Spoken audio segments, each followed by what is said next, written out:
This is Jim Fetzer, your host on The Real Deal. For today's program, I'm extremely pleased that I have one of the world's leading experts on the assassination of JFK. He served as the senior analyst for military records for the Assassination Records Review Board. He has published a 5-volume work entitled Inside the ARRB in 2009. He's very much in demand as a speaker and for his expert testimony and analysis. It's a great pleasure to welcome to The Real Deal Douglas Horne. Doug, welcome back. Thank you, Jim, and it is a pleasure to be back. I've been very active the last 16 months on this 50th anniversary year, and I'm wrapping up all this activity this week and this coming weekend, so this is a great week to talk because this is the 50th anniversary of the release of one of the greatest works of fiction in American history, the Warren Report. The 50th anniversary of its release is tomorrow. Yes, so, Doug, and tomorrow will be the day that this interview will be played, so that's a nice excellent coincidence. Yes. And so the title of this new presentation I'm going to give this weekend at a conference here in D.C. is called The JFK Medical Evidence Inadmissible at Trial. And the point I'd like to start out by making tonight is that, the Warren Commission's conclusions that a lone assassin shot the president from above and behind is based on basically two evidence sets. So the first evidence set is a 6.5 millimeter Mannlicher Carcano rifle and associated bullet and two fragments, which the FBI said were linked to the rifle. So that's one evidence set. And the second evidence set is all the medical evidence that they cited supporting their conclusions of only two shots hitting JFK and the fact that they claimed that those two shots both came from above and behind. So, the first evidence set, the rifle and the magic bullet and the two bullet fragments found in the car, that's been seriously undercut by any number of things. I'll just tick them off really quickly. A 7.65 Mauser was found in the depository along with the so-called Oswald rifle. So a different rifle was found up there. The HSCA acoustics evidence of a grassy knoll shooter, that undermines their conclusion of a lone shooter from behind.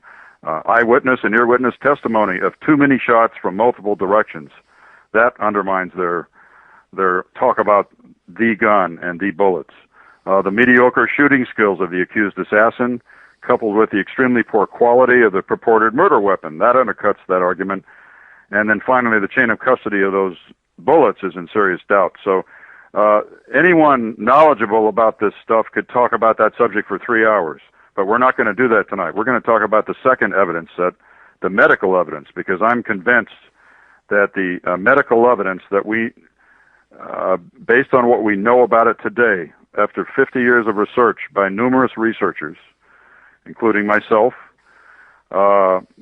would not be admissible at trial. It would all be successfully challenged and not admitted by any judge in his right mind. So tonight, what I'd like to do is, in the first segment, talk about the problems with the JFK autopsy report. That's going to take at least 25 minutes. It's very important. The second segment tonight, I think we're going to try to cover autopsy photos of the body and the JFK skull x-rays. And then the third segment, we'll talk about the brain photographs in the archives because they are not photographs of President Kennedy's brain. This is the biggest part of the cover-up, really. And then in the fourth segment, I thought we should revisit what you and Larry Rivera. Right, what you and Larry Rivera have recently covered on this program, which is all the car stop witnesses, and I think we should revisit that subject, and we have some new evidence to share with the audience. Perfect. That's a great plan, Doug. Go for it. Okay. So the JFK autopsy report, I'm going to summarize what the problem is first, and then we're going to go into some detail. Now, most of the JFK researchers in the country are very tolerant of detail, and I'm hoping that your audience is tonight. These are very important facts. Let's just start out by saying that the autopsy report in the National Archives today that the Warren Commission used to support its lone assassin, two hits from behind scenario is the third written version of that report. It's not the first written version. It's not the second written version. It's the third written version. Therefore, and we have proof in the record that there were content changes each step along the way. And what you're talking, Doug, is that the James Humes, in charge of the autopsy, who wrote each of those drafts, was directed by his commanding officer to revise them. Right, by his commanding officer and or others, probably coming down through his chain of command through Admiral Galloway and possibly through Captain Stover, but certainly through Admiral Galloway. So now that I've told you what's wrong with his autopsy report and why it probably would not be admitted into trial, let's talk about the first written version. Now, the first written version was a first draft, a written draft, which was reviewed on Saturday, the day after the assassination, Saturday, November 23rd, 1963, reviewed at Bethesda Naval Hospital by Dr. Humes and Dr. Boswell. Now, Humes was the lead pathologist. He was Navy. Boswell was his assistant, another Navy pathologist. The third pathologist at the autopsy was an outsider, Army pathologist Pierre Fink. Now, what's interesting about this first written draft is that Dr. Humes told the House Select Committee in the mid-'70s that he didn't start writing it until 11 p.m. on Saturday. He says, I struggled with it for 4 or 5 or 6 hours Saturday afternoon. He didn't define what that meant. He said he struggled with it, and he started writing it about 11 p.m., and then he destroyed that first draft along with original notes from the autopsy by burning them in his fireplace the next morning, Sunday morning, about 4 a.m. or something. Now, there are a lot of problems here. The first problem is that Dr. Humes tried to hide from the House Select Committee on Assassinations the fact that he had met that morning at Bethesda Naval Hospital at 10 a.m. with Dr. Boswell, and they had reviewed a typewritten first draft at that time for about 2 hours. And then later that afternoon, they made some revisions to it, and we know that at least one official, Captain Canada, reviewed it from the records. Captain Canada was the CEO of the treatment hospital of Bethesda, one of the three people in charge of the complex. There's one problem, first of all. Dr. Fink was not invited to this review. And, we know why today, because the official photographer of the autopsy, John Stringer, told me after his deposition in 1996, told me in the lobby of the archives, when he was starting to, calm down and relax, I said, why do you think Dr. Fink wasn't at the first review of the autopsy report? He says, Dr. Fink caused too much trouble at the autopsy. So right there you have the two Navy pathologists excluding Dr. Fink from the review of the draft report. And just for the benefit of the audience who may not know this point, Doug, Fink was the only one of the three who had ever performed an autopsy on a gunshot victim before. Right. Humes claims to have done like one, but he was not a forensic pathologist. And, of course, Dr. Fink was a forensic pathologist and was trained to study entrance wounds and exit wounds and bullet tracks. And Dr. Humes and Dr. Boswell were not.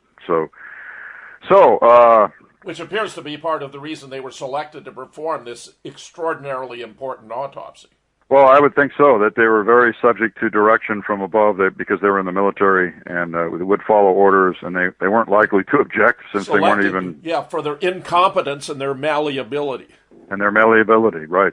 So, here's the problem. Dr. Humes in 1964 admitted to Arlen Specter, the Warren Commission staff attorney, that he burned the first draft of the autopsy report in his fireplace after revising it. And he said under oath after revising it. Arlen Specter wasn't curious enough to ask what that meant. Okay. He didn't even ask him, what did you revise or why? So he admitted in 64 that he burned the first draft. And, but when he was before the House Select Committee in the 70s, Dr. Humes didn't want to talk about that. He only wanted to talk about the destruction of autopsy notes that had bloodstains on them in his fireplace. And the assistant counsel, Mr. Cornwell of HSCA, was perfectly content to go along with Humes' explanation that I destroyed notes. I burned notes because I didn't want the bloodstains to become morbid objects of curiosity for collectors. And Cornwell didn't even ask Humes about the first draft that he destroyed. He should have known all about it from the Warren report, but he didn't ask him about it. He didn't show any curiosity. So when we got Humes in front of the ARRB, the general counsel, Jeremy Gunn, my boss, really drilled into Humes on this whole subject. And he got Dr. Humes to admit twice under oath that he destroyed in his fireplace on Sunday, November 24th, both the first draft of the autopsy report and the bloodstained notes. Got him to admit that he destroyed both. Now, following this exchange, in which, Humes had repeated his story, I destroyed all the notes because they had bloodstains on them, and I didn't want them to become objects for collectors, morbid curiosity. So then Jeremy Gunn asked Dr. Humes, well, why did you not destroy the autopsy descriptive sheet? Now, this is an important document from the autopsy. It's got a body chart on one side, front and back of the body, and all the places to write the organ weights. And on the back of the descriptive sheet, it has a freehand sketch made by Dr. Boswell of damage to President Kennedy's skull. And it has blood stains all over it. So he asked Dr. Humes, why didn't you destroy this set of notes, the autopsy descriptive sheet? And Dr. Humes had no explanation whatsoever, and in fact resorted to flippant responses. That was significant, and I'll talk about it a little bit later, but there's a sketch on the back. I'll talk about it now. There's a sketch on the back of that autopsy descriptive sheet that Boswell made that I believe is a con job. It's describing a surgical expansion of the president's head wounds that the doctors did before the autopsy started to remove evidence from his cranium, remove evidence of frontal shots. And Boswell is describing this huge cavity in the skull as if it was done by the assassin's bullet. And that's why Humes didn't destroy that set of blood-stained notes, because they wanted that to get into the record to fool history. And it worked for 33 years, but it doesn't fool anybody anymore. So, moving right along. Where, in fact, it would turn out that we have witnesses who actually observed Humes take a cranial saw to the skull of JFK and enlarge the wound. Yes, we have two witnesses, which we probably won't talk about later, so let's talk about them now. Tom Robinson and Ed Reed. Yeah. Right. Tom Robinson is the mortician's assistant with Gawler Funeral Home. He arrived with the body at 6:35 p.m., and he witnessed all of the pre-autopsy shenanigans. He didn't know they were pre-autopsy, but they were, which went on off and on for 90 minutes between 6:35 and 8 p.m., and then he also witnessed the autopsy proper in front of a large audience between 8 and 11 p.m. So the other witness is Ed Reed, who named Dr. Humes by name as the person sawing open the skull. And the damning thing about this is that Dr. Humes always claimed he never had to saw open the skull, that the wound was so large that he just took the brain out with his hands, which is nonsense. And Reed, of course, knew Humes because Reed was at Bethesda. He was a technician. Right, he was one of the two X-ray technicians, and so he knew who Dr. Humes was, and that's why he could identify him. So let's go back to the autopsy report now. So we've talked about the first draft that was destroyed by burning on Sunday. Now we know the first signed version. I'm saying there are two signed versions, and the first one is missing. So the first signed version we know was signed on Sunday, November 24th. And we know that because all three pathologists testified to that before the Warren Commission. The problem is that signed version is not the one that's in the archives today. There are a number of ways to know that. One way is the chain of custody problem, and the other one is the changing content. The chain of custody problem goes like this. The Secret Service had in their possession two different signed autopsy reports and relinquished two different autopsy reports to different people at different times. Well, you can't do that if there's only one signed autopsy report. It's that simple. So this first signed version of the autopsy report was relinquished from the Secret Service to Robert F. Kennedy on April 26, 1965. RFK wanted all the medical materials. He wanted the photos, the x-rays, everything, tissue slides, the remains of the brain, and autopsy report and other records. They were given to him by the president's military physician, George Berkeley. and the Secret Service prepared a receipt. So they were turned over in April '65. Well, the Kennedy family was forced to relinquish all of their medical materials and the clothing, relinquish it back to the government a year and a half later by federal law. So what they did is they didn't turn everything back into the government. I'm going to keep this story short for the sake of this discussion tonight, but they turned over 7 of the 9 items on that original inventory listing. And one of the items they did not return was all the paragraph 9 materials, which included, I'm going to quote what it says, which included, quote, complete autopsy protocol of President Kennedy, original in 7 copies, original signed by Dr. Humes, pathologist, end quote. So that was never returned to the government. Now, we're not going to get tonight into the speculation on why that was the case, because there are many different ways to look at why RFK might not have returned those items, but he didn't. It's a fact. The Kennedy family executed a deed of gift with the National Archives when they gave the items back to the government, when they gave the 7 out of 9 items on the inventory back to the government. And believe me, Burke Marshall, the RFK's attorney, the family attorney for the Kennedy family, was a very meticulous person, and he would have notated that if it had been returned. Later, Burke Marshall told the HSCA in the 1970s that he told a white lie. He said, well, although I don't have any personal knowledge of it, he says, I'm confident that Robert F. Kennedy made all of those materials in paragraph 9 permanently unavailable. And you know, in so many words, they'll never be seen again. So he told the HSC that. So what happened later?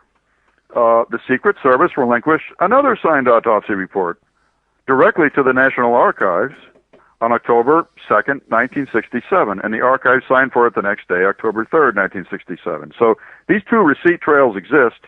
The first report that was signed went out and never came back to the government. The second signed report went out on October 2nd and was signed by the archives on October 3rd, and you can go see it today, but I'm telling you, it's the 3rd written version of the report, and it's the 2nd signed version. Now, here's where this gets really interesting. I've done a micro-study of the contents.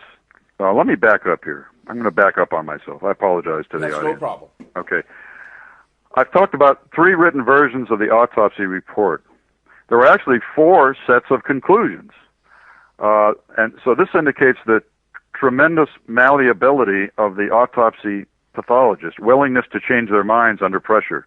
The first set of conclusions was arrived at orally before 11 p.m. in front of the 2 FBI agents at the autopsy, Seibert and O'Neill. They recorded those conclusions in their notes, and they wrote a report the day after the funeral on the 26th of November, and they recorded for history what Dr. Humes said before 11 p.m. And that was 2 hits from behind. One hit the president in the head, the other bullet went into his shoulder, a shallow wound in his shoulder, and they could never find the bullet. That was it. That was it. Into his shoulder, not his back. Into his shoulder. His upper back, his right shoulder. In fact, the FBI agents said it was below the shoulder blade, which is not where it appears in the photographs, which is interesting. So here's what happens: the FBI agents leave at 11 p.m. with two tiny fragments from the cranium to take them to the FBI lab. Richard Lipsey, the aide to the general in charge of the military district of Washington, General Wheel, Richard Lipsey overheard a different set of conclusions after those agents left. And it wasn't a 2-hit scenario, it was a 3-hit scenario. And it was, the 3 hits were as follows. 1 hit him in the head from behind. 1 bullet went into the shoulder, high in the shoulder, and did not exit the body and couldn't be found at the autopsy. But suddenly there's a 3rd wound. And the 3rd wound is that a bullet went in very high in the neck or very low in the skull, whatever you want to call it, and came out the front of his throat. So that Lipsey's bullet number 2 is something that Humes never talked about in front of the FBI and the audience of 35 people before 11 o'clock. And so what caused Humes to change his mind within the space of half an hour or 45 minutes? And I'll tell you what it was. As soon as the FBI agents left the morgue, Humes finally talked to Dr. Perry at Parkland Hospital. Perry was called at home, actually all night long, but the first call took place shortly after 11. And he found out from Dr. Perry that, hey, there was a bullet wound in the throat, and it was an entry wound. It was an entrance wound in the throat, because Perry had said that 3 times that day on television at the death press conference at Parkland. And now Humes already knew this, but he was trying to ignore it at the autopsy. He already knew it because Bob Livingston, a world authority on the human brain, expert on wound ballistics, who worked across the street at the National Institutes of Health, had called him and told him in the afternoon. After hearing that press conference, that's right. Well, actually, he heard the report on a report over the radio and knew from the description that it was a wound of entry. So he called Humes and explained that was so important. He had to dissect the neck very carefully. Right. And if it turned out there were any evidence of shots from behind, then they would know there was a conspiracy. Right, and of course they did dissect the neck very carefully in private before the autopsy started, and then they mutilated the tracheotomy incision and made it enormous, created a huge gash after that bullet was removed, and tried to pass it off as a sloppy trach during the autopsy.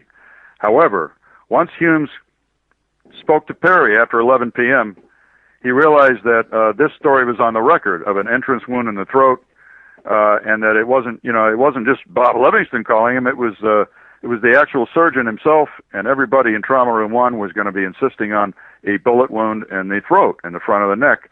And so Humes had a serious problem, and operating under orders, I'm sure, he decided to change it from an entrance wound into an exit wound. He realized he had to account for it now. He had to deal with the problem. So he changes it from an entrance wound into an exit wound. And this is where Lipsy's wound number 2 comes from.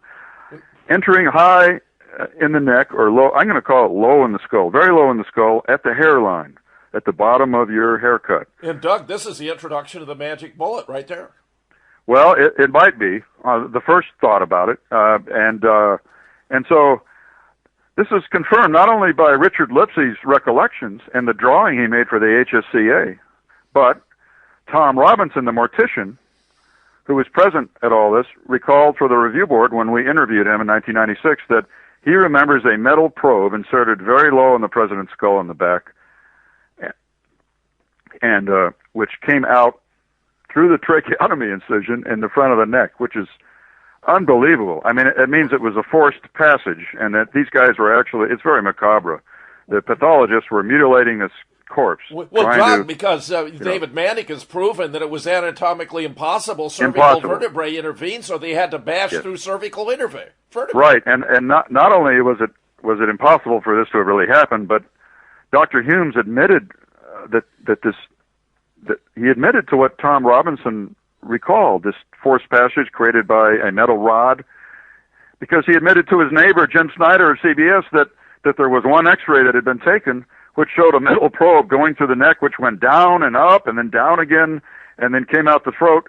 And, of course, that x-ray, which Humes told his neighbor about, is not in the record and never has been in the official record. But the fact that Humes would tell his neighbor about it confirms what Tom Robinson saw and confirms this chicanery to try to account for this bullet wound in the throat, which Humes finally realized was not going to go away. He had to deal with it. So he tried to deal with it by turning it into an exit. Doug, we have to take our first break on this really extraordinary finding. I can't tell you how much I appreciate having you here. This is Jim Fetzer, your host on The Real Deal, with my very special guest today for the whole show, Doug Horne, the former senior analyst for the military records for the Assassination Records Review Board. We'll be right back.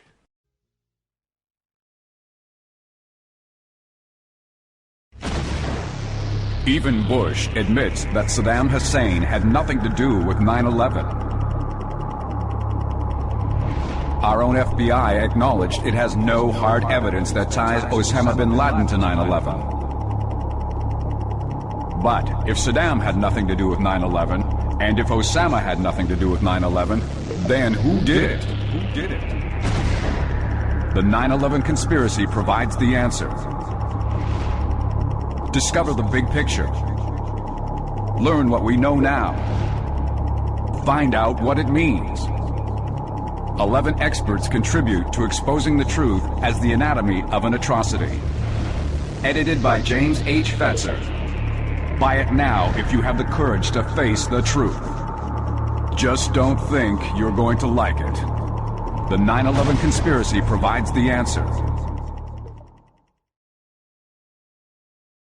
This is Jim Fetzer, your host on The Real Deal, continuing my conversation with Doug Horne, the former senior analyst for military records for the Assassination Records Review Board. Doug, after hearing what you've been saying, I think a lot of the audience is going to be nauseated by the abuse, the desecration of the corpse of the 35th President of the United States. That's indeed what it was. It was desecration. It was profane and also, of course, highly illegal. It's called obstruction of justice. At the very least, it's obstruction of justice. Okay, now, I just talked about the three-hit scenario recorded by Richard Lipsey. And this can only have happened after 11 p.m., the night of the autopsy, because the two FBI agents who took notes didn't record a three-hit scenario. They recorded a two-hit. And we know that Humes did talk to Perry because of what Dr. Perry said under oath, and because Dr. Ebersol recalled for the House committee that, yes, Humes did make communication with Dallas about 10:30 p.m., and then later he said, or later at night, so it had to be after 11. And at 11:45, we know the body was turned over to the embalmers. So at 11:45, the body was turned over to the Gawler Funeral Home until it left the hospital, roughly 4 in the morning. So we know that this change in content had to take place between 11, when the FBI agents left, and 11:45 p.m., when the body was relinquished to the funeral home. Now, that three-hit scenario must have been, it had to be the contents of the first draft that was burned on Sunday. That first draft was reviewed at Bethesda on Saturday by Humes and Boswell and by Captain Canada and others. It was rejected for reasons unknown and burned on Sunday. I'm going to tell you why I think it was rejected. Sure. It's talked about three hits to the president. Right. The problem is, at the time, here's how people were thinking. They were talking about a three-shot scenario. That was in the news. That's what the government was selling people. Right. 3 shots were fired. The trouble is, Governor Connolly was shot. So you can't have President Kennedy being shot 3 times and also having Governor Connolly shot. Now, the problem of the missed shot and James Tague being wounded from the curb strike, that didn't become public knowledge really until many months later. So yes. I think it was the simple equation of, hey, we can't have 3 shots hitting the president because Governor Connolly was shot. So they said, had oops. To get rid of that shot in the upper shoulder. That's how incompetent they were. So they said, oh, well, okay, we can't have this. Go home and write another version. Right. So now I'm going to tell you what I am positive today was in the first signed version. Now, this is the one that was given to RFK in April 65 and that was never returned to the government. I know what the contents were. It went back to a 2-hit scenario, but in this scenario, Humes had to account for the throat wound, the one that the Dallas doctors wouldn't stop talking about. So here's what I know that it said. It said the president was hit in the head from behind. It said there was a wound high in the shoulder that did not exit the body, for which no bullet was found, because at that time they're still thinking of the stretcher bullet from Dallas as causing the shoulder wound, the shallow wound that did not exit. And that report, I'm positive, said the throat wound was caused by a fragment from the headshot. I'm absolutely positive that's what it said. And I will tell you the evidence for this in just a few minutes. So you see, Dr. Humes became rather inventive. He struggled with it for 4 to 5 or 6 hours and started rewriting this thing at 11 p.m., and that's what he came up with. 2 bullets from behind again, but this time he had to account for a bullet, a hole in the neck, a wound, and he said, well, this was caused by a fragment from the headshot. And this was abandoned very quickly, within days, and I'm going to tell everybody why. And I'm real sure about this, too. By Monday, and especially by Tuesday, scores of officials within the federal government were watching the Zapruder film. Right, Jim? You better believe it. And whether you believe the film is an altered film or not, it shows one thing beyond any question. President Kennedy raises his two fists in front of his face, right in front of his neck, responding to a stimulus, a strong stimulus from the front, i.e. a bullet wound in the neck, a frontal shot. And he does that many, many seconds before his head explodes in the Zapruder film. So therefore, that wound that he's reacting to in the Zapruder film cannot be caused by a fragment from the headshot, because the headshot hasn't occurred yet. So unless effects can precede their causes. Yeah, that's right. Unless effects can precede causes. So as a philosophy professor, that must really irritate you, that one. So this version didn't last very long. And there's another strange statement that I know must have been in this report, and that is that it almost certainly stated that quote, the brain was severed from the spinal cord, unquote, when the body was received. That the brain was severed from the spinal cord. How do I know that? Because, now this is the really interesting part of this detective story, because Dr. Fink, who was not allowed to review the first draft, and who really didn't know anything about it. He never knew anything about it. He never saw the first written draft. Dr. Fink told the Clay Shaw defense team in 1969, when he went down to New Orleans to testify, he told the Wegman brothers that the brain was severed from the spinal cord as stated in the autopsy report. Well, guess what, ladies and gentlemen? That's not in the autopsy report that exists today in the National Archives. It doesn't say that. And Dr. Fink didn't see the first draft that was burned on Sunday. He never saw it. He wasn't part of that review. So this missing report must surely also have said that the brain was severed from the spinal cord. And that was probably part of that silly story of a fragment from the headshot severing the spinal cord and then coming out the front of the neck. So it all fits together in a perverse sort of way. And that statement by Fink, and we didn't even know about it until Patricia Lambert published this book, False Witness, about 10 or 15 years ago. Now, she didn't like Jim Garrison or anything about his trial, and her book trashed him. But in the writing of her book, she described this new evidence she found, which were the defense notes from one of the Wegman brothers, which no one had ever seen before. And that's where we learned about this revelation by Dr. Fink. So,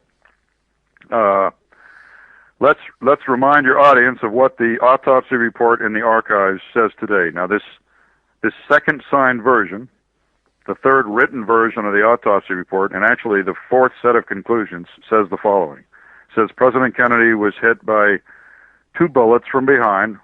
One hit him in the head, and it says the second bullet went in his neck, in the back, and came out the front of his neck. And that's what this report says. So this is the first, I want to emphasize this. This fourth set of conclusions come up with by Dr. Humes, which is in the third written version of the report. This fourth set of conclusions is the first one that says a bullet transited his neck.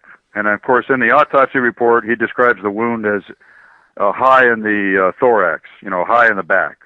And it was Gerald Ford of the Warren Commission who suggested later that why don't when we write the report, why don't we call this the neck? So Ford changed that from high in the back, which is what it says in the autopsy report, to neck. A nice point you're making. This historical correction is that then Arlen Specter, it wasn't his fertile imagination that came up with the magic bullet theory, but that of James Humes. Well, actually, it was Humes and Specter. My understanding, it was Humes and Specter working together while watching the Zapruder film in the spring of '64 that invented the single bullet theory, that bullet which went through the neck hit the governor. But it was only in this. Well, that would be as an extension and refinement of the original, which was in one of these autopsy reports where he's got it coming in the neck and going out the throat. Humes. Yes. So this autopsy report in the archives today is the first mention, and it's the fourth set of conclusions. It's the first mention that a bullet went into JFK's body high in the back, low in the neck, whatever you want to call it, and came out his throat. It's the first time we hear that of a transit. And yes. So it was the last chance by Humes to try to write something up that could convince people. And we know that it was shown to the Dallas doctors by the Secret Service on December 11th. So it was completed sometime before the 11th, probably much earlier than that. But that report that was signed on Sunday, the 24th, didn't last very long. I figure within a day or two after people saw the Z film, they said, "Oh, we can't use this. This neck wound occurs long before the headshot." So that's why Dr. Humes had to do another revision. Now, I've done a microanalysis to prove that the contents of the first signed version really is what I said. That an explosion from the headshot caused the hole in the front of the neck. There were two newspaper articles that came out on December 18th, 1963, written by Nate Hazeltine. One was in the Washington Post, he was their science writer, and the other one was published in the Philadelphia Inquirer on the same date, December 18th, 1963. They both said that these are the findings of the pathologist who performed the autopsy. Their report is still not official. And it goes on to say that this is interesting also, that the headshot tore off the right rear portion of his head so destructively as to be completely incompatible with life, and a fragment was deflected and passed out the front of his throat. So it's clear from this newspaper article that this is an official leak. It's being shopped around to see if this trial balloon will fly, and there's still. The cover-up's still malleable, you see. I mean, they're talking about the right rear portion of his head being destroyed. But you don't see that in the autopsy photographs, do you? No, you don't. Yes. No, the back of the head's intact in the autopsy photos. But so this trial balloon gets part of it right and gets part of it wrong. But it says the headshot bullet exploded and came out the front of his neck. And then the same story was put in Time magazine on December 27th. And it says...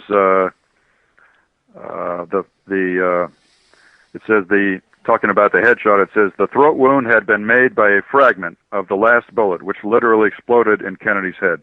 So these two official leaks on December 18th and December 27th were confirmed, backed up by the chief counsel, Mr. Rankin of the Warren Commission, when he said at a top secret executive session, the first executive session of the commissioners. He said, in what used to be a top-secret transcript, he said, quote, "We have an explanation there in the autopsy that probably a fragment came out the front of the neck," unquote. So this is amazing to me.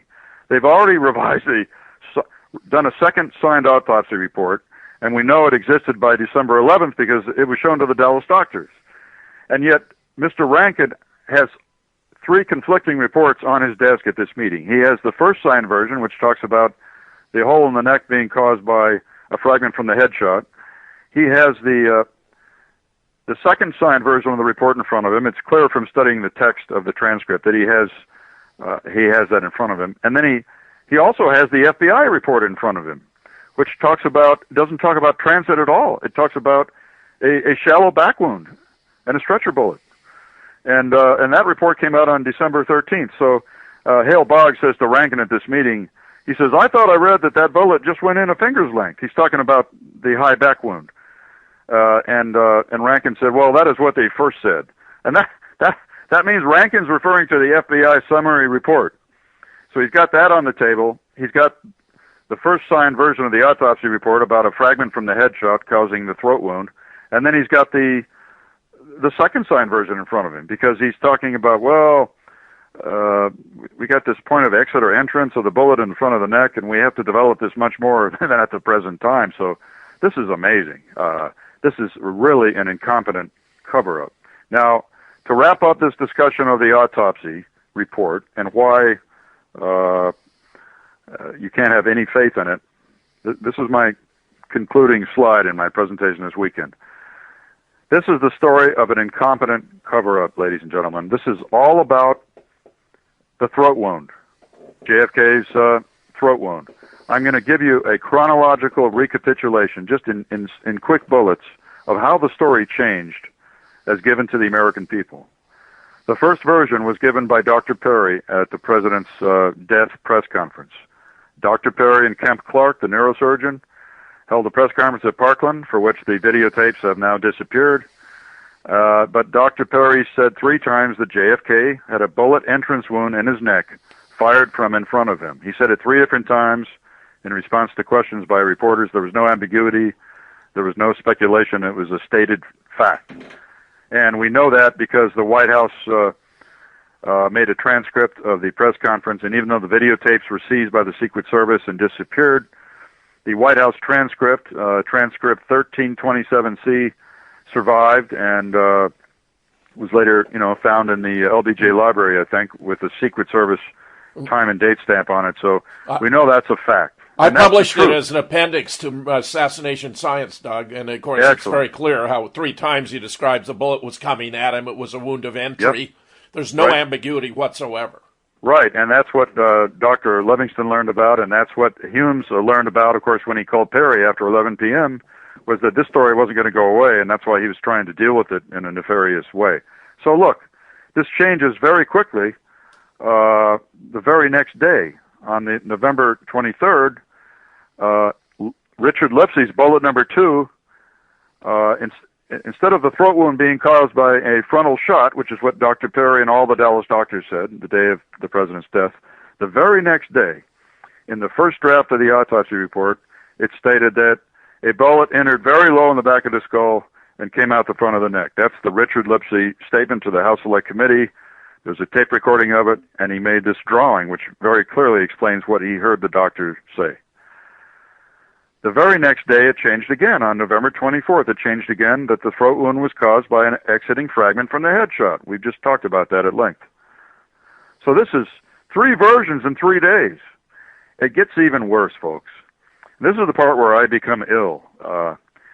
On the December 6th version of Life magazine, the following statement was written by reporter Paul Mandel.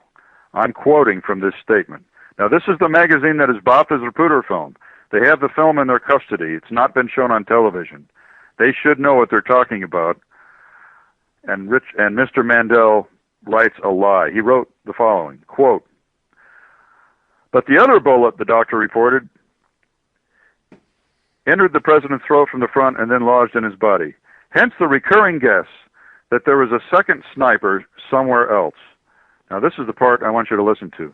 "But the 8mm film shows the president turning his body far around to the right as he waves to someone in the crowd. His throat is exposed toward the sniper's nest just before he clutches it," end quote. It's so Ladies stupid. and gentlemen, the Zapruder film shows no such thing. And Life could get away with this at the time because nobody had seen the film. And in fact, nobody saw the film as a motion picture for 12 years. Nobody among the American public. That Mandel thing is just a disgrace, Doug. I know. It's a disgrace. I've been stunned it's a by disgrace. it. Yeah, and so either Paul Mandel knew it was a lie and just did what he was told, or more likely, I think, he was told what the film showed by one of his superiors, by C.D. Jackson or Luce himself or one of his editors. He was told what the film showed, and he was told to write it up. And, if you want to keep your job, you do what your editor says. It's that simple. It's the same thing today, ladies and gentlemen. Would you believe years and years later, Arlen Specter would repeat the same fantasy scenario of J.K. standing up to wave and turning around to expose his... God. Yeah, I've got it. He should have known better. About it. 7 lies God. in 7 minutes. I have this short interview wow. with Specter, and he commits 7 lies, one of which is this very one. Well, good for you. So we're not going to let that one die, are we, Jim? Okay. No. So now on the in the FBI summary report, well, let me make a correction. It came out on December 9th, not the 13th. The FBI summary report of December 9th and its supplemental report of January 13, 1964, they both report the findings of the Seibert O'Neill report. These are the 2 agents who witnessed the autopsy, wrote a report on November 26th. Their basic reports of a shallow back wound that never exited the body at all, and of no bullet from that wound found on the body. Those findings were in both FBI reports and are there today. And that's the official position of the FBI and the Secret Service, is that there was a shallow back wound It did not transit the body. The bullet was not found in the body. And both the Secret Service and the FBI today won't even acknowledge a throat wound at all.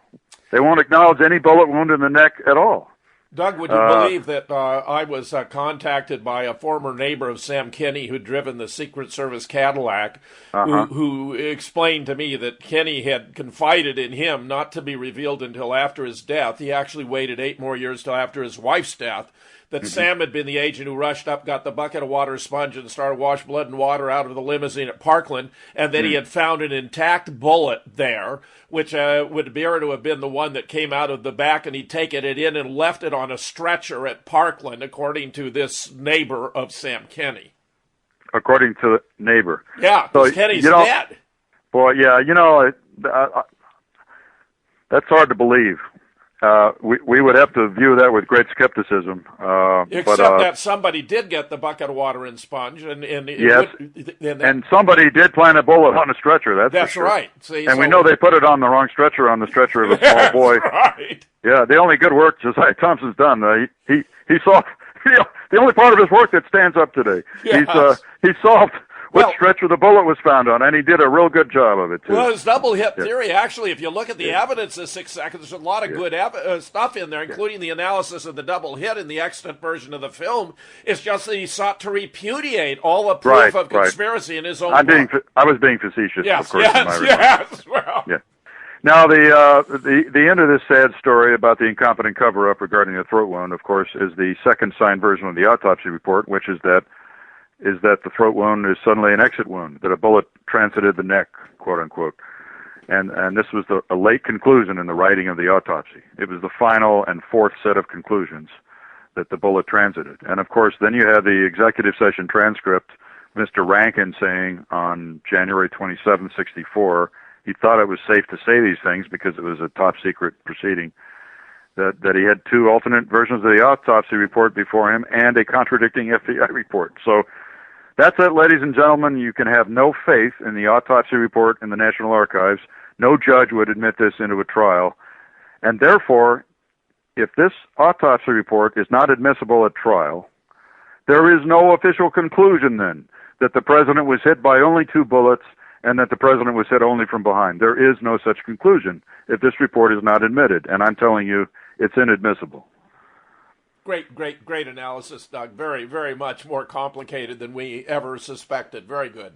Yeah, I mean, it's just really, you should be ashamed as an American to hear all this reconstructed because, what was going on in this country? So many contortions and convolutions to try to explain away what you cannot explain away on the basis of the number of bullets posited. Right, and if there had been a trial, then I don't think this would have stood up. And, of course, if there was a trial today, the report wouldn't be admitted. But then the whole idea was to create such a mess of confusion that no one would ever be held responsible or prosecuted for the death of JFK. Well, that's certainly what happened. Let's move on to the autopsy photographs of the body. Now, many of your audience will be familiar with the fact that there are pictures of the back of the president's head that show it to be completely intact, except for a tiny red spot in the cowlick. You're talking about the HSCA photographs. Right. I'm talking about the autopsy the autopsy photographs that survive today in the archives were not dealt with by the Warren Commission. They chose not to deal with the autopsy photographs because they knew if they did deal with them as evidence, they would have to publish them. And their excuse was, well, we don't want to offend the Kennedy family. Of course, that's no acceptable excuse. We're talking about the death of the chief executive, the head of state. Doug, those photographs that show the completely intact back of the head are utterly, blatantly inconsistent with not only the Parkland report of a fist-sized wound, but the wound as described in the autopsy report after having been enlarged by Commander Humes. That's correct. That's correct. So the biggest problem with the autopsy photographs is the back of the head photo. And the fact that not only is it completely inconsistent with the wound seen at Parkland, which I'll talk about in just a second. But it's also inconsistent with the wound seen at the autopsy by all the autopsy witnesses. Doug, before we have to take our break now, I'll just mention that when I realized that gigantic discrepancy between the HSCA's contraction of the wound to a small wound of entry at the very crown of the head, right. I called Cyril Weck because he was a member of the medical panel, and I said, Cyril, how did you account for the gross discrepancy between the enormous wound described in the official autopsy report from Bethesda and your conclusion about the small wound at the top of the head? And he said to me, Doug, I'll have to check my notes. This is Jim Fetzer, your host on The Real Deal, with my very special guest today, Doug Horne. We're talking about the JFK autopsy, medical evidence, ballistic evidence, photographic. We'll be right back. We can now say, with moral certainty and considerable scientific authority, that the death of JFK was committed by a meticulously executed conspiracy which was obscured by an extensive cover-up. Murder in Dealey Plaza, edited by James Fetzer, goes to the heart of the JFK assassination. You'll read new and up-to-date information regarding the Secret Service, the Lincoln limousine, the medical evidence, the cover-up, altering the film, framing the patsy, and the silent historians. Also, 16 smoking guns, each one crushing the government's lone assassin scenario. A world-class chronology of November 22nd, 1963. Chapters by David W. Mantic, Gary Aguilar, Vincent Palomera, Douglas Weldon, Jack White, Ira David Wood III, James H. Fetzer, Doug Horne, and a classic essay by Bertrand Russell. The complete story in the pages of one single book, edited by James H. Fetzer. Read it now. Read it again. You'll use it as a reference. Murder in Dealey Plaza. Available at Amazon.com and major bookstores around the world. It's murder. This is Jim Fetzer, your host on The Real Deal, with my very special guest, Doug Horne, who is the senior analyst for military records for the Assassination Records Review Board, and who is here to update us on the complexity of what was going on at Bethesda, the machinations involved in constructing the autopsy report, which went through multiple drafts, and other conundra that are, invite dissection, which he has done. Thank you, Jim. So let's cover with a broad brush this next segment. This third segment. Let's cover with a broad brush what's wrong with the autopsy photos and what's wrong with the skull x-rays. The autopsy photographs, as I mentioned just at the end of the last segment, do not depict the wound seen at Parkland Hospital in Dallas. Let's just remind people of what that was. The unanimous recollections the day of President Kennedy's death of all the treatment physicians at Dallas was that the president had a wound the size of your fist or the size of a small orange in the right rear quadrant of his head behind the right ear. Now, some of them said it was a little lower than the others. Some of them said it was a little higher. But they all had the same quadrant of the skull, the right rear quadrant. Not in the top of the head and not on the right side of the head above the ear or forward of the ear. I'm talking about the right rear of your head where you'd lay it on the pillow. Right. If you put your fist back, if you just raise your fist back and hold it at the back of your head, your right fist, it'll be at the approximately right location. Right. And correct. And there's some key drawings people should review in online or in books. And the first one is an artist's conception made for Josiah Thompson for his book 6 Seconds in Dallas in 1967. The artist's conception was made from Dr. McClellan's Warren Commission testimony. And then when Dr. McClellan saw the artist's conception, he approved it as being generally accurate. The two other diagrams that I think are crucially important were made for the review board for the organization I worked for. Nurse Audrey Bell and Dr. Charles Crenshaw drew wound diagrams on pages from an anatomy atlas so that you can actually see which bones they're referring to and which sutures. And they both drew a wound in the right rear quadrant of the skull and insisted to Jeremy Gunn and I in 1997 that they didn't see any damage to the top of the head or to the right side. Would you believe, Doug, that Chuck drew for me a diagram from the back of the head and from the side for Assassination Science? I remember that. Which are the first appendices in the book. He also drew the throat wound before and after the incision. And those are crucial. And he actually drew them for you, I believe, before he drew them for us. But, he did, yes. But it was important that he did it for an official government body. But he drew them for you first. Yes. And and I couldn't believe, Doug, that these physicians had never been asked before to draw what they had seen. Yeah, it was willful blindness on the part of the Warren Commission not to ask the Dallas physicians to view the autopsy photographs and comment on them, and not to ask them to draw diagrams. It was sticking your head in the sand on purpose because you didn't want to hear what they had to say. So all of the Dallas treatment physicians were of the same opinion the day of the president's death, is that he had an exit wound in the back of his head because it was an avulsed wound. It was exploded from the inside to the out. The shape of his head was actually elongated a little bit. The fragments of his skull were sticking out, and of course, much of his brain was missing. Dr. McClellan estimated in his Warren Commission testimony that at least a third of the brain was missing when he looked into the cavity. And later, before the review board, FBI agent Frank O'Neill told us that when he saw the brain at the autopsy on the body after it had been removed, he thought that over half of its mass was missing. That's my opinion, too. Let me just ask, Doug, not to anticipate, but when the Parkland doctors were brought to the National Archives, they were shown photographs. We didn't see which photographs they were shown, but they came out saying, yes, that corresponded to what they'd seen, suggesting to me there were authentic photographs there of what the wound actually looked like they were shown, rather than the others that showed the completely intact back of the head. Well, that's one possibility, and you're talking about the documentary Who Shot President Kennedy, 1988, that was shown on Nova. They were waffling also, and expressing uncertainty and tap dancing a little, and it's unclear whether they were shown different photos or whether they were just A, lying, or B, fudging it. And, if they had been shown the photos that you're talking about that show the completely intact back of the head with only the wound at the top of the crown, there's no possible way that corresponds to their descriptions, which we have well documented for eons. And then, and so, yeah, I mean, we don't know for a fact really what they were shown because they weren't the TV crew was not allowed to photograph it. I thought that was extremely duplicitous, to create a situation like that where they're going and showing photographs and you do not know what photographs are being shown that they then confirm corresponded to their recollection.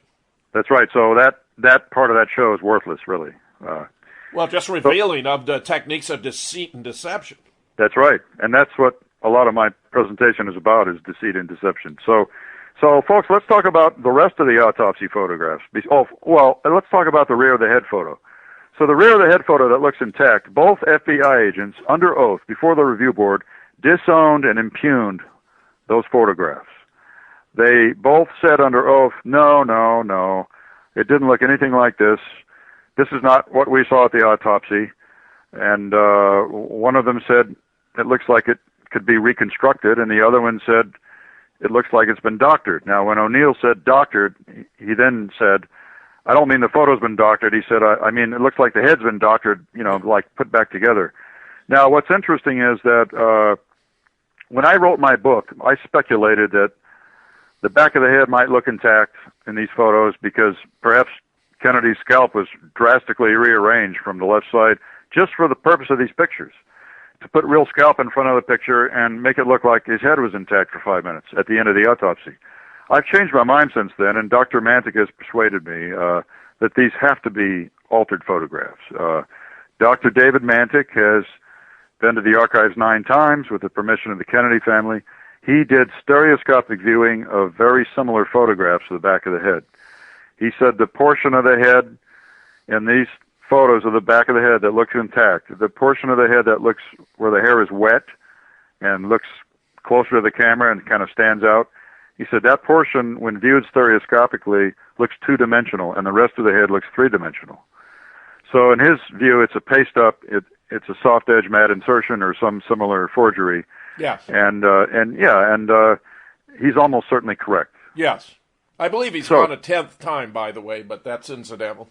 Yeah, he's done tremendous work. Unbelievable. We'll be talking about him in just a moment with the skull X-rays. So this is no matter how it was made, this is a dishonest and completely untrustworthy photograph, and would be challenged successfully at trial, not only with all the Dallas testimony and the Dallas treatment reports written the day of the president's death, which all talk about occipital and occipital parietal wound. Those are medical terms for the back and the right rear of your head. Not only would it be challenged with their statements, it would be challenged with the recollections of almost everyone who was at the autopsy in Washington who says, well, the head wound was enormous. It was frontal, top, and back, but yes, it included a big blast in the back of the head, too. And so it's been refuted by most of the autopsy witnesses and by all the Parkland witnesses. And I'll tell you something else. The only three people I know from the autopsy who have looked at the back of the head photos that show the head intact and said, well, that's pretty much the way it looked, are the three pathologists. And you see, they have no credibility anymore. Right. People that burn autopsy drafts and notes, right, and then sign different versions of the report and are willing to keep changing their mind on what happened or not to be trusted. They were complicit in the cover-up. They were so perpetrating they pretty much said, well, it's pretty much true, right, except ridiculous. They don't like what they see as far as the entrance wound. They don't like the location of the entrance wound, but which you know, Doug, they're in saying the cowlick, that relatively high in the scalp in that photo. They insist that their entrance wound was low, and I believe them that it was low because they all felt it with their fingers. And you mean where there was an actual entry? And, they were there. Yeah. And there's nobody I know of who was at the autopsy. Not one person who has looked at the photos of the back of the head and agreed with the location of the entrance wound, which is high. At the right spot. There's not one person. Humes recanted under pressure before the HSCA in their public hearings. But then he unrecanted before the review board years later. So, Doug, how could Humes or Fink or Boswell endorse those photographs when their own autopsy report shows this massive defect at the back of the head, the one he created? Right. Well, their autopsy report, it says it's largely parietal, but they say it's partly occipital and partly well, it was enormous. Temporal. It was the whole back of the head by the time he was done. Well, that's right. Well, the autopsy report says one thing, and then Boswell's sketch is even more dramatic. So the autopsy report says it's partly occipital, and it's the top and the right side of the head. Part rear, top and right side. Boswell's drawing makes clear that it's even bigger. It's just outrageous. It's the entire top of the head gone, the right side, and half of the back of the head missing. So, let's talk about the rest of the autopsy collection. Somebody was really slick and pulled a fast one on history, and they got away with it for 33 years. But, Jeremy Gunn and I figured out what was going on in 1996 and 7, and primarily me. Let's just be honest about it. I figured out what was going on. Once we got testimony saying that there'd been surgery on the skull, and we figured out it had happened before the autopsy started. Then we suddenly understood why most of the autopsy photographs show President Kennedy's body lying on the table, supine on his back. His head is in a metal stirrup or head brace so that you cannot see the back of his head. It's conveniently obscured by a metal head brace, and all you can see is the top of his head and the right side. And the top of his head and the right side in most of the autopsy photographs are completely blown open. The bone is missing from the top of the head almost completely. The scalp is shredded at the top of the head. The bone in the right temporal region is flapped out and blown open. And I'm telling you that these photographs bear no relation whatsoever to what people saw at Parkland Hospital. Well, talking with the medical techs, even in Dallas, they told me that they didn't have a metal stirrup or support like that in the Bethesda morgue. Right. Well, that subject is a little confusing. I know for a fact that no such stirrup was used between 8 and 11 p.m. during the formal autopsy. I know that. And so we know that if those photographs were taken at the morgue, they were taken before 8 o'clock when the official autopsy started. The workers at the Bethesda morgue who say they don't recall ever seeing such a metal brace used, I believe them, but I think it was used earlier that night. They just weren't in the morgue. I think it was used between 6:30 and 8 o'clock because we got that body arriving at 6:35 p.m. and it's there and it stays there. So I don't think there's any other location that makes sense to me. I mean, the timeline doesn't allow it. You have to look at the big picture. So I conclude that these people that say, well, we never had that capability, I think the reality is they never used it normally. In a normal autopsy, there they used a wooden block or a rubber chalk to rest the skull on, and they didn't use a metal stirrup. And I understand that. And because they never used it, I think they came to believe years later that they didn't even have the capability. But I think those photos were taken at the Bethesda morgue. They were just taken earlier when no one was in the morgue. That's all. So that's my conclusion. So what you have in these photographs are not images of damage done by the assassin's bullet. They're images of the damage done by the autopsy pathologist, Humes and Boswell, to open up the deceased president's head like a can of corned beef and remove all evidence of frontal shots from his brain, remove brain tissue, remove bullet tracks in the brain, remove entry wounds on the skull from his body before the official autopsy began. And we know now that his body was then reintroduced into the Dallas casket and allowed to be found in front of the hospital and reintroduced into the morgue at 8 o'clock by the honor guard. And that's another story we don't have time to get into tonight, the story of the 3 casket entries. But I'm telling you that these photographs are a con job. And the reason Boswell's sketch of the enormous damage to the top of the skull was retained and not destroyed because it has bloodstains all over it is because it helps support this fiction that that's the damage done by the assassin. The people that took these photos of the head and the head brace and all this damage on the top and right side of the head were very slick. They even laid a fresh towel under the head brace. So it looks like the body has just arrived. There's a fresh towel underneath with a blue stripe on it and the medical caduceus symbol. So you get the impression, the body just arrived. And Humes and Boswell lied about this.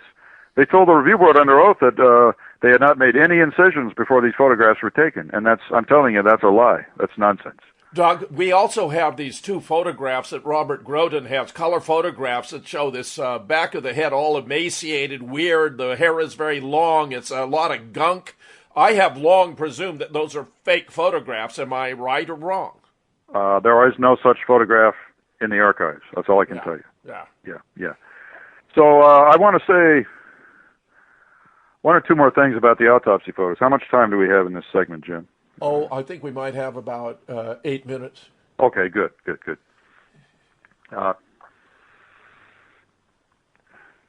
There are possibly as many as 18 different views taken at the autopsy that are missing. This is significant. When I say view, I mean one view at the autopsy usually consists of at least 2 black and white negatives and anywhere from 2 to 6 color positive transparencies. So one view could be as many as 8 photographs or a minimum of 4. And so I did a study of all the previous testimony and all the previous interviews by everyone who was at the autopsy. And it's in my book at the end of chapter 4. And so there are as many as 18 views missing from the collection in the archives. So these are photos that did not make it into the official record. And David Mantic just pointed something out to me that Robert Balk of the Secret Service, who was the custodian of these materials for a year and a half, the photos and x-rays, before he turned them over to the Kennedy family. Robert Balk told author Michael Kurtz years ago, and Kurtz published it in his book in 2006, that there really were many other autopsy photographs that never made it into the official record that would present a different version of the shooting if people were to see them, but they were never included in the record. So I had forgotten that important fact. That verifies it right there. He ought to know. He was the custodian of the things under lock and key. And they took him, and they had to take him at the time so that whatever theory they actually would ultimately produce, they could produce x-rays and evidence photographs to support it. That's right. So the autopsy photographs you see would be challenged probably on a one-by-one basis, and virtually all of them, if not all, would not be admitted at trial. There's too much conflicting evidence that this isn't what people saw. So let's move on to the skull x-rays. There are only 3 skull x-rays that exist today. Only 3. Gerald Custer, the lead x-ray technician, always stated over the years in his many interviews that there were either 5 or 6 taken. Not 3, 5 or 6. Dr. Ebersol, the radiologist that night, confirmed to David Mantic in a telephone interview that there were 6 6 skull X-rays taken. There are only 3 in the archives today. Custer made it pretty clear in his many interviews over the years that some of the views taken were oblique views of the right rear of the head. In other words, they would have dramatically shown the blowout in the right rear that I don't think they could be fixed or doctored in any way, so they had to get rid of them. So Dr. Mantic, who is an MD, a radiation oncologist, so he reads X-rays every day in his job, and is also a PhD in physics. Dr. Mantic, who has been to the archives at least 9 times, maybe 10, to study primarily the X-rays, has determined through the science of optical densitometry, you can read about it in Jim Fetzer's books or in my book, that the 3 surviving skull X-rays, yes, they are of JFK's skull, but they're not originals. They're copy films. And not only are they copy films, they're altered copy films. So the 2 side views, the 2 lateral views of the skull, have been light blasted so that the blowout in the right rear of the skull, instead of showing as missing tissue, which would be darker than the rest of the X-ray, or dark, missing bone and missing brain tissue, it shows as extremely, unusually bright. Now, on an X-ray, something that's very bright and very white is either very dense bone or it's metal. There's no in between. It's one or the other. So the right rear of the skull that we know is blown out in Dallas is very, very bright in the 2 lateral X-rays. And through densitometry, Mantic has determined that they're much brighter than they should be. So on a normal skull, he did all kinds of control experiments. On a normal skull, the optical density measurements would show that the brightest part on any skull X-ray would only emit 2 or 3 times more light than the darkest part on that X-ray. Only, let's say, 3 times more light than the darkest part of the X-ray. On the JFK lateral skull X-rays, the white patch at the right rear of the skull, which makes it look intact, emits 1,100 times more light than the darkest part of that X-ray. 1,100 times, not 2 or 3 times. 1,100 times more light is emitted. So, as Mantic has said, for these X-rays to be authentic, it would mean that JFK's entire skull would have had to have been solid bone from left to right in the back of his head, and it's just a physical impossibility. So, another way that he knows the lateral X-rays are copy films is that one of them has a T-shaped scratch on it, which he knows had to have been a scratch in the emulsion. Somebody had scraped a big T-shape near the cervical vertebrae on one of these, and it's a light blue color, whereas the rest of the X-ray film is black in that area. And he held that X-ray up to the light and was looking for the scratch, and you can't see a scratch. Right. You run your finger over it, and you can't feel the indentation. That's right. You get it, Jim. So you run your finger over it, and you use the eyeball test. There is no missing emulsion, and yet you're seeing evidence of missing emulsion, a color change where somebody had scratched a big T shape. So that was the confirmation for him that these are copy films. Just a couple points. Gerald Custer, of course, actually took all those X-rays. Dr. Ebersol took none of them. He was the acting X-ray officer, just happened to be there that night. Acting radiologist. Yeah, acting radiologist. I sent Gerald Custer a copy of Ebersol's testimony and asked him to annotate it, and it came back to me soaking in red ink. Almost everything that Ebersol testified was false. And I remember Custer going into that with us at his deposition. He made a big point of that, and I'm glad he did. There's a third. Yeah, Ebersol was just as malleable as the autopsy pathologist. Ebersol took a more active role because you recall he even went to Custer and gave him pieces of metal he wanted to tape to pieces of skull and X-ray them, which was the next morning. Yeah, shameful. Completely absurd idea. Shameful. The third existing skull X-ray is the front to back, the AP, anterior posterior. Yes. Taken at an angle from below the orbits of the eye up through the upper rear of the head, and it appears to show a metal fragment, which would probably, it's the brightest object in the X-ray. If it was a real X-ray, it would be metal. 6.5 millimeter, and with a little just happens to be the width of the accused assassin's purported ammunition. Yeah. And the problem is it's too dense. It's denser than all of JFK's fillings combined. So that X-ray just happens to show the dental amalgams all lined up behind each other. And this object is denser than the dental fillings all put together. And yet when you look at the same object on the lateral x-rays, it almost is non-existent. Yeah, very And thin so sliver. Mantic he can not only see, well, he's convinced that it's light blasting also, and that it was done to, incriminate the accused assassin. Well, I think in this instance he believed it was a metal object that was introduced into the X-ray, and neither Humes nor Boswell actually said they'd seen that originally, even though they were looking for bullet fragments, and that's the most conspicuous feature of the AP X-ray. Right. Well, Mantic believes it's light blasting, but the important thing about his work is that we used his research, Jeremy Gunn and I, to pose questions for the autopsy pathologist. In fact, Mantic wrote the questions. And the questions were, did you see this bright, supposedly metal fragment on this X-ray? Did you see it on the X-ray the night of the autopsy? All three pathologists said no. And did you remove this fragment from the body? And all three of them said no. So that's it, ladies and gentlemen. The three surviving skull X-rays, or forged composite copy films, the two laterals are made to hide the blowout in the back of the head, and the AP, the front to back, has been altered to try to incriminate the accused assassin. Doug, perfect timing. This is Jim Fetzer, your host on The Real Deal, with my special guest, Doug Horne. We're discussing the JFK medical evidence. We'll be right back.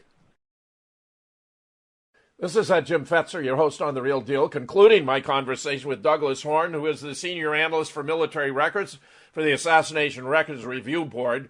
Doug, please do continue about the photographs. Okay. Let's talk about the brain photographs. I came to the conclusion during my work at the Review Board that the brain photographs in the National Archives, which just happened to show a pattern of damage, which looks like it might be consistent with being shot from behind, that those photographs cannot be President Kennedy's brain. There's 4 or 5 ways to prove this. They cannot be photos of his brain. Therefore, they're false evidence introduced into the official record.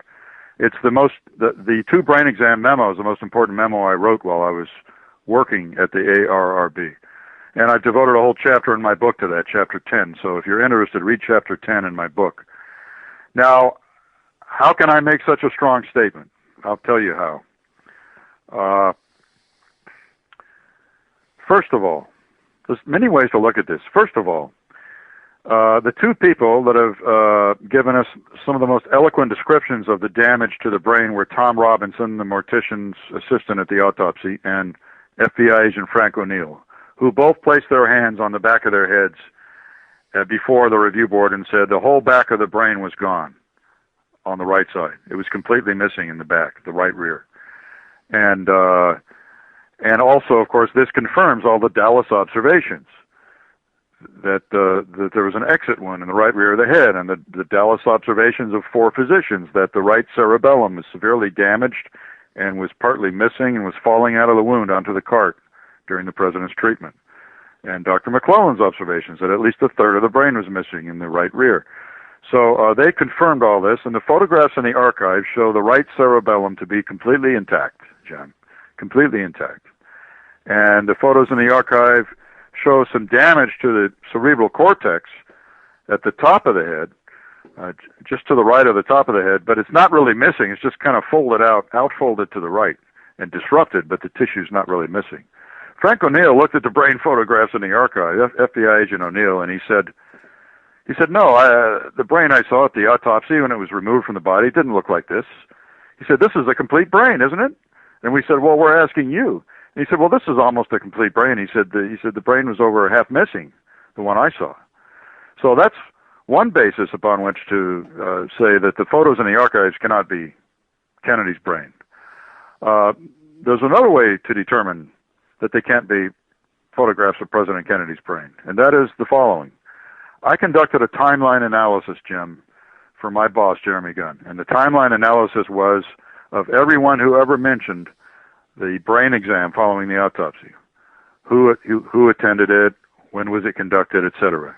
What procedures did we follow, etc. Now, normally, for your audience, they need to understand that normally when you're killed by gunshot wound to the head or other trauma to the head, your brain will be removed at the autopsy on your body, It'll be placed in a bucket of formaldehyde. It's called formalin solution, formaldehyde mixed with water. The brain will harden enough so that later it can be removed from the bucket and sliced up, cut like a piece of bread into different sections. We call them coronal sections or serial sections. And those sections are then examined for bullet tracks and for the nature of the damage. Where did bullets go in? Where did they come out? Where are the bullet tracks in the brain, etc.? So normally there's only one brain exam after the autopsy on anyone's body. There's only one brain exam because the brain is destroyed at the examination. The timeline analysis I conducted revealed there were 2 brain exams following Kennedy's autopsy on his body. The first brain exam was conducted the morning of Monday, November 25th. That's only 2.5 days after the autopsy on his body. It's the morning of his funeral. That was the first brain exam, and there was a second one conducted sometime between November 29th and December 2nd. I think it was on December the 2nd, but it was sometime during that window, about a week later. So we interviewed John Stringer, the official photographer. We didn't interview him. We took his deposition. And of course, Doug, Fink was only brought in for the second brain examination, That's right. So he wouldn't know about the first. That's right. So what we're going to talk about next is the different audiences, and then we'll talk about what's wrong with the photos. Thank you, Jim, for that cue. The audience at the first brain exam on Monday the 25th was Dr. Humes, Dr. Boswell, the 2 Navy pathologists. They pointedly did not invite Dr. Fink, and John Stringer, the official photographer. That's the only people that were there. At the second brain exam, it's clear that the people present were Dr. Humes, Dr. Boswell, again, both of them. Dr. Fink was suddenly invited to the second brain exam about a week after the first one, and some unknown Navy photographer. At the first brain exam, the brain examined on Monday the 25th, the brain was sectioned as you would expect. Coronal sections were made, serial sections. All the sections were photographed by John Stringer on a light box, illuminated from below and from above. So there were many photographs taken of sections of the brain showing the damage. At the second brain exam, which Dr. Fink attended, he wrote a report afterwards for his boss at the Armed Forces Institute of Pathology, General Bloomberg. He wrote a report that said, sections of the brain are not made. There were no coronal sections at the second exam. And Dr. Fink wrote in his notes for General Bloomberg, he wrote that at the second exam, the Navy photographer took pictures of the intact brain from above and below, superior and inferior views of the brain. John Stringer only took superior views of the intact brain before it was sectioned. He did not take pictures from underneath. And he took a lot of sections, photographs of sections. So in the archives today, what we have is a set of images that matches the description Fink made of the second brain exam. We have pictures of an intact brain from above. Half of them are from above, the superior view. Half of them are basilar views taken from below, where they turn the brain upside down on the table, take pictures of the underside. That's exactly what Fink described, and he attended the second exam. Plus, there are no pictures in the archives of sections, of coronal sections whatsoever. So when we took John Stringer's deposition in 1996, Jeremy Gunn and I went to great pains to ask him what type of film he used when he photographed President Kennedy's brain. So he used Kodak film for color and black and white. That's the main thing I want the audience to remember, Kodak, black and white and color. The color was Ektachrome transparencies. The black and white was Pan-X film. The brain photographs in the archives today are not Kodak. They're Ansco film. So the black and white film is Ansco. It's a different company. It's not Kodak. And the black and white film in the archives is numbered 1, 2, 3, 4, 5, 6, 7, and it's very, very thin, okay, to the touch. The film Stringer used was black and white film in duplex holders, which was never numbered at the factory, never numbered, and was very thick substrate. So the black and white film was completely the wrong kind of film, the wrong brand, the wrong type, and the color-positive transparencies in the archives today do not have a brand name on them. Stringer speculated that they're probably Ansco also, but it did not say Kodak on the films. And the film notches in the corner of the transparencies, which you can feel in the darkroom, the notches on the brain transparencies in the archives are not the same as the notches on the film he used. He remembered from years of experience the type of notches on the film on Ektachrome color positive transparencies. And he said he got excited during his deposition. He got visibly excited. He said, these notches are not the same. They're not the notches you feel on Ektachrome. And then he looked at the film, held it up to the light, and there's no Kodak's not written anywhere. And he thinks that those are probably Ansco brand also. So the brain photographs in the archives can be disowned for a number of reasons. Number one, they don't show the damage to the right cerebellum that everyone saw in Dallas, and that Frank O'Neill and Tom Robinson saw at the autopsy. They show too much mass present. And they're taken on the wrong kind of film. So this is a serious problem, ladies and gentlemen. I mean, this evidence would be successfully challenged at trial today by any defense attorney. It would not be admitted into evidence at a trial. And therefore, these pictures, which show a pattern of damage roughly equivalent, one would suppose, of being shot from behind, would not be admitted. And then what you would have to fall back on in that case would be the testimony of the Dallas doctors who first saw the wound, and the testimony of Frank O'Neill, who saw the brain removed at the autopsy, and the testimony of Tom Robinson, the mortician's assistant. So this is a major part of this cover-up, perhaps the major part of the cover-up. And go ahead, Jim. And as you well know, Doug, Bob Livingston, a world authority on the human brain, when studying these diagrams and photographs and comparing them with the reported consistent descriptions from the Parkland physicians of extruding cerebellar and cerebral tissue, when confronted with a virtually completely intact brain where the cerebellum is untouched, was obligated to conclude that these diagrams and photographs could not be of the brain of John Fitzgerald Kennedy. Yeah, I think he went to press first on this. I think, he was using the diagrams made by the medical illustrator, Ida Docs, for the HSCA, and comparing those with the descriptions of the damage, of course, from Parkland. And it's not even really consistent with the descriptions of damage in the supplemental autopsy report. Yeah. I think, he did that for me, and his report is published in Assassination Science. I mean, it's exactly. Really amazing stuff. And he did a great job there. And so I just added to this work by discovering this timeline where there are actually two different exams. And so his work and my work, and then John Stringer's testimony, and the testimony of Frank O'Neill and the Robinson interview, combined with all the Dallas observations, prove beyond any shadow of a doubt that the brain photographs in the archives are one of the biggest con jobs in history. Now, they're not Kennedy's brain. Now, my belief, Doug, is that once they had patched the massive blowout at the back of the head, there was nowhere for the brain tissue to go, so they simply substituted someone else's brain, and indeed an abnormally large one that weighed in 1,500 grams. Bob explained to me how the average adult male brain is only 1,350.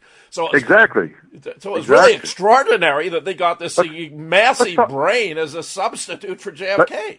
Let's talk about that. There's a supplemental autopsy report. Separate from the autopsy report on the body. Now, it's typed, Jim. It's actually, this is really interesting. People may not know this. It's actually typed up before the second brain exam was conducted. And so, if I may use some vernacular here, I think Humes described some of the real damage to the brain, some of it, and I think he pulled a figure out of his ass. I think he just made up that figure out of whole cloth. It's too much of a round number. It's too much weight. As you said, the average male brain for someone of that age is about 1,350 grams. And the outside range for the largest brains anybody had ever seen is about 1,600 grams. But since Kennedy's brain was 1/3 missing, according to Dr. McClelland, and over half of the mass was gone at autopsy, according to Frank O'Neill, then this 1,500 grams is ludicrous. When the normal brain would have been about 1,350 grams. So I think it was, the audience needs to understand, Humes made up the figure when he wrote the report, and then they had to find one that looked pretty much intact, but which they could damage, and then photograph some damage to it. And you know how easy that was, Jim. Bethesda was a teaching hospital. It was not only a treatment hospital for Navy patients, but it's a teaching hospital. So they had brain cuttings there every week of brains that had been removed at autopsies, and they literally had brains sitting around in jars. They had specimens all over the place. And they also had brain specimens at the AFIP across town. So it was not hard for these people to come up with a brain. And let me give you the final proof that these brain photographs cannot be the real deal. The ARRB had 3 outside consultants that examined the autopsy materials. One of them was Dr. Robert Kirshner, an internationally renowned forensic pathologist who had been involved in the war crimes trials in Bosnia and the former Yugoslavia. He did not come in as an expert on the Kennedy assassination, which was great. He came in as an expert forensic pathologist. He looked at the brain photographs in the archives, and he said the following: "This brain is extremely well fixed. It has been in formaldehyde for probably 3 weeks." He said at least 2 or 3 weeks, because it's not pink at all. It's very dark gray in color. It's very gray in color.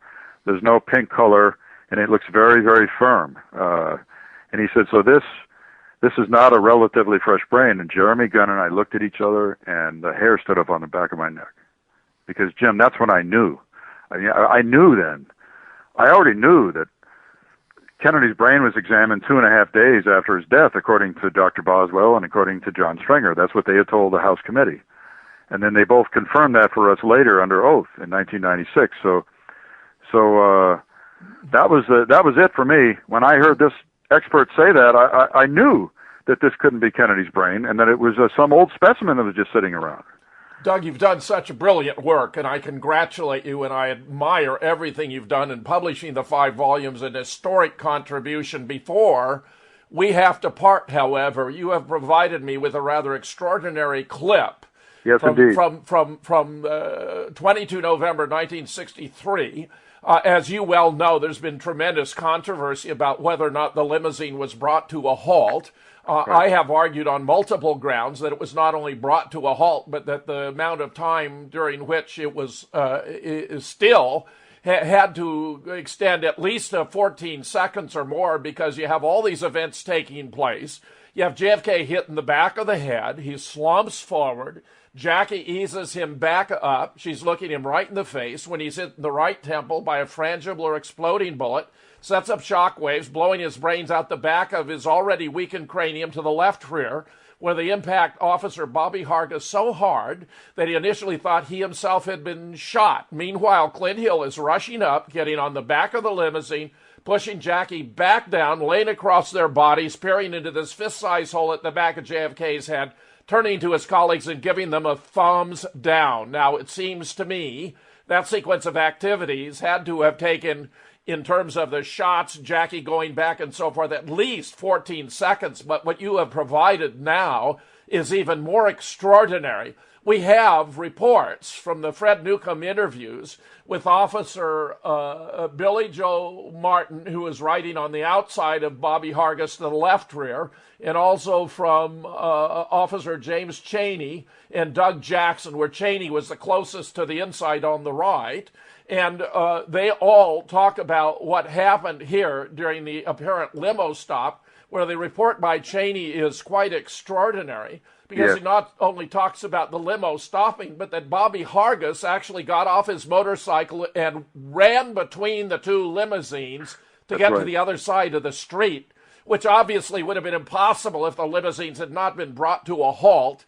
That's right. You're not going to run between 2 cars unless they're both stopped. Now, Doug, I want us to play this marvelous clip, because we have this mountain of evidence heretofore. We have over 60 witnesses who report the limousine coming to a dramatically slowing or coming to a complete halt, where it dramatically slowed as it came to a complete halt. We have a half a dozen or others who have seen what appears to be the unedited film, and all of them converge on the limo stop and the 2 shots to the head. And what you have here goes even beyond what I've been describing already. So I want to play it now and for us to discuss it in the minutes that remain. Is that good with you? Go right ahead, Jim. I can't wait to hear it one more time. Stand by. Let us recount this incident again.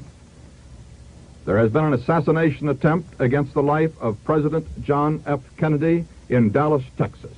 The President, Mrs. Kennedy, and Governor Connally of Texas, en route from the Dallas airport to a speech the President was scheduled to make at noon in Dallas, were in the President's famed bubble-top car, driving through cheering crowds in the streets of Dallas when 3 shots rang out. The President slumped into the lap of Mrs. Kennedy, apparently a bullet wound in his head. Governor Connally slumped to the floor of the car. Bullet wounds were seen in his chest. Mrs. Kennedy screamed out, "Oh no!" The car stopped momentarily. Secret Servicemen unloaded their rifles and started into the crowd. 2 persons, a man and a woman, were seen crouched with a crowd around them on a hilltop overlooking the road. Whether they were concerned in the shooting or not, we do not know yet. Secret Servicemen rushed to that scene, and we're waiting a report on that. We heard the shots very clearly, but it was almost inconceivable at that stage that this was an assassination. About no more than 2 or 3 seconds elapsed before the car that the President was traveling, this was an open limousine that had been sent out from the White House fleet in Washington. This car came to an immediate stop. The Secret Service followed car. Some of the agents piled out, then almost immediately leaped back in. We saw one of them pull out a submachine gun. They leaped back into the car, and the motorcade took off very rapidly. It had just entered a throughway. Doug, this is a fantastic clip. Why don't you tell us what's going on here? We all know Walter Cronkite, but he's talking about limo stop, agents getting out. Then Bob Clark is even more detailed. Tell us about Bob Clark. Bob Clark was a veteran ABC television reporter, and whereas Cronkite was relating reports he had received on the phone from veteran reporters on the scene, Bob Clark was in the motorcade. Bob Clark was in one of the open press cars, 4 or 5 cars back, and he actually observed the assassination. So, Cronkite and his producers are trusting veteran reporters and vetting what they're saying, and then, because they obviously trusted them, repeating what they said on the air. Bob Clark was there. So Bob Clark, Cronkite says the car stopped momentarily, and then Bob Clark, who witnessed it, said the car came to an immediate stop. This is really significant. And Secret Service agents unloaded, got out of the vehicle. Right. That is huge right there. It's huge. This is a treasure. Dan Alcorn, Washington attorney, made me aware of these recordings, which were already online, and I want to thank him. Peter Janney put the clip together for me.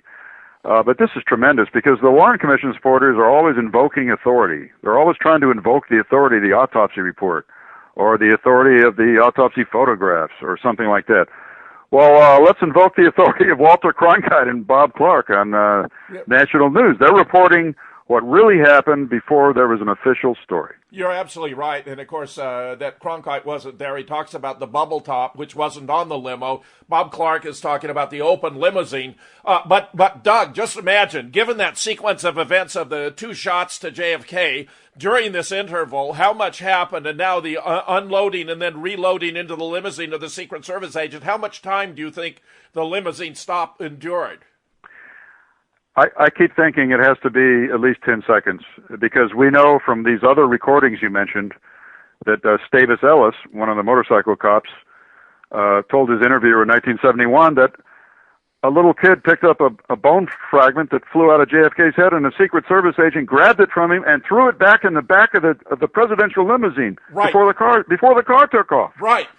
So all of these descriptions of activity tell me at least 10 seconds. I say it has to be longer, Doug. I mean, just think of it. Just for the being hit in the back of the head, slumping forward, Jackie easing back up, being hit in the right temple, brains blowing out to Bobby Hargis. Bobby Hargis gets off his limousine and goes between the 2 limousines to get to the opposite side. A Secret Service agent is picking up that chunk of skull, throwing it back in the car. Secret Service agent are getting out and then getting back in. Right. I'd say if that was less than even, I'll go 20 seconds, I'd be dumbfounded. Yeah, the bystanders all have different estimates of how much time, and it may have actually been longer than some of them estimate. Well, Beverly said she was filming through a camera. It seemed like the scene was frozen. And I said to her, that's because they'd come to a halt. And I think for many others, they were in such a state of disbelief. They couldn't, actually process cognitively what they were witnessing. The limousine of the President of the United States brought to a halt to make sure he would be assassinated before their very eyes. And Bobby Hargis later endorsed that view, and he was the one that was hit with the most debris. He later endorsed that maybe that driver was supposed to slow down. Doug, I can't thank you enough. I think you've done absolutely sensational work. I mean, this is historic, all of your work, and I'm so pleased to have this opportunity to speak with you about it on the eve of the 50th anniversary of the publication of the Horne Report, the date on which this broadcast will be published. My pleasure, Jim, and I would leave your audience with one thought. Don't be afraid to challenge authority. That's right. Every duty of a citizen, the duty of a citizen, according to Benjamin Franklin, is to challenge authority. There you go. Too many Americans mistake authority for truth when it is truth that is the authority. Doug, I can't thank you enough. Jim Fetzer, your host on The Real Deal, thanking my special guest, Doug Horne, for being here, and all of you for listening.